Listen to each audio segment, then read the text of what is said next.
What's happening there, racing fans? Welcome back to the channel. Brought to you in association with betting.co.uk.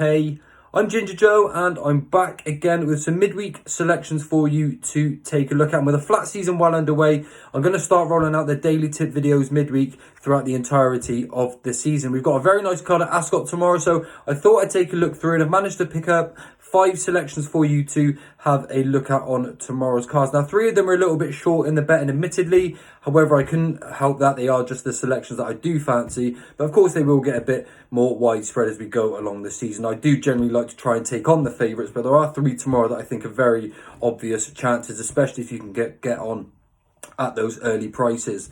And if you do want some free bets to help ease that wallet, in the description below, I do have an offer provided by betting.co.uk from BetVictor. If you bet £5, you can get £30 in free bets. And they have to be a new customer, and of course your normal T&Cs apply.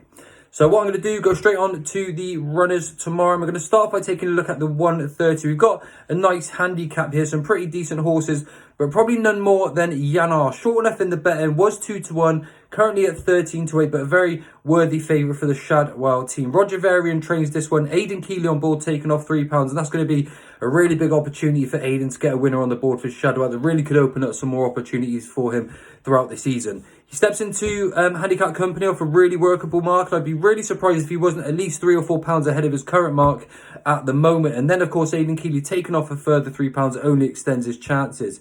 He's from a very good family of Group 1 winners. He won at Newcastle first time out. He then beat some unbeaten smart horses at Kempton to back that up, and surely comes here with a huge chance. Obvious, of course, but at 13-8 now, he looks a very solid chance in the opener. Then if we take a look at the 205, there's a horse called Maximum Impact in here for Alice Haynes. Kevin Stott takes the ride for Ammo Racing. Both been doing really well for Ammo Racing this year, and surely going to get some more really good horses for Alice Haynes. Now, Maximum Impact looked really smart on winning on his debut. Now, he did win this on really heavy ground, so it's quite hard to know what he beat, but he won by 12 lengths. He was eased down come the line. He travelled across the heavy ground like no man's business. It was really impressive nonetheless, and he is actually bred to do better on this better ground as well.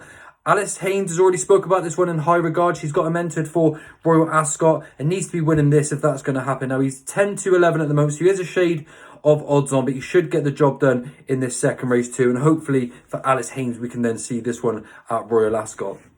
Then in the 240, I like the Godolphin runner here, Dancing Goddess. Hard to find a better bred filly, to be honest with you as well. Clear ability on the first 2 starts, both running at Kempton. Won very nicely on her first start, then second to Running Lion on the second start, which actually looked really good form, but it was let down a little bit by the third not running very well today. But she has the experience on a few of these runners already in this race, and I'd be surprised if there were any better fillies in the race than her at this current time. She's the one with the experience. She sets a pretty decent standard as well, and I think she's going to have a really good opportunity to get this job done.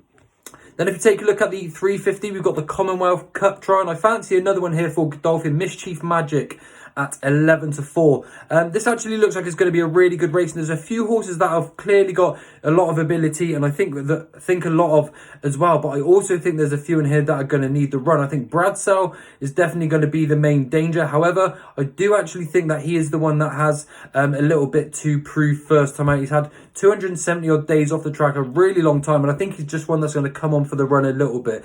So I think on this particular time, I do think Mischief Magic is probably the one to take a look at. I think that he's going to come around here very well indeed. Won the Breeders' Cup Juvenile Turf over in Keeneland, and is definitely one that is getting to some better standards throughout the races.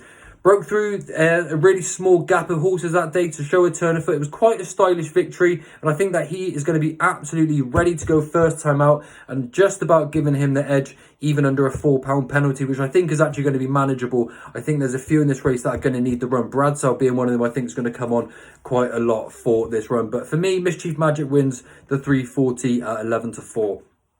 Then my final selection actually comes in the 425, one of my favourite horses in training, which is the horse called Chindit here for Richard Hannon. A very good horse, and probably one that never totally fulfilled the promise of when he was a 2-year-old. However, he is a Group 2 winner and he absolutely loves it here at Ascot. 50% record here, won twice out of the 4 runs, but he has actually had his best run to date here as well by winning a Group 2. Seemingly the best time to catch Chindit is fresh. He seems to win every single time when he comes to a racetrack fresh. And I'm going to take on the odds on Willie Hagger's horse here, My Prospero.